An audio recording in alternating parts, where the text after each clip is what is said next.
Soyons saints, en partenariat avec Magnificat. Nous souhaitons une très belle et sainte fête aux Georges, aux Georgettes et aux Adalbert. Et nous découvrons aujourd'hui le bienheureux frère Gilles d'Assise, au sujet duquel saint Bonaventure écrit « Cet illettré pratiqua la vertu à un degré sublime et mérita d'être élevé au sommet de la contemplation. » Frère Gilles est né en 1190. Vers l'âge de 20 ans, ce paysan de la campagne d'Assise quitte ses bœufs pour suivre saint François. Il en est la 4e recrue, et le saint l'évoque comme étant le meilleur de ses chevaliers de la table ronde. Il voyage beaucoup et se rend par exemple à Tunis, espérant mourir martyr. Mais les morts lui refusent cette palme et le réexpédient en Italie.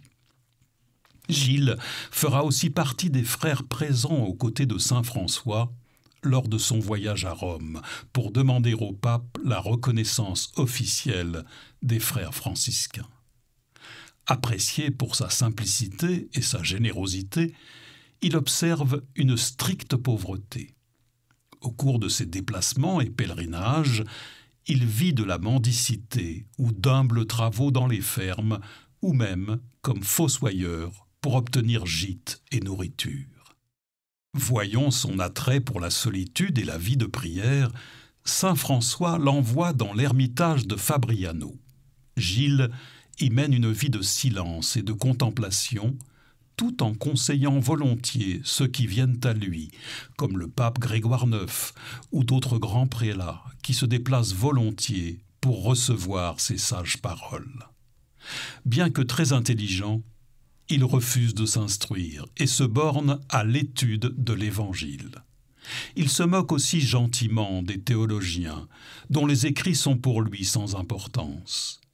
Nous pouvons lire dans les Fioretti de saint François nombre de ses propos originaux, profonds et surtout pleins d'humour.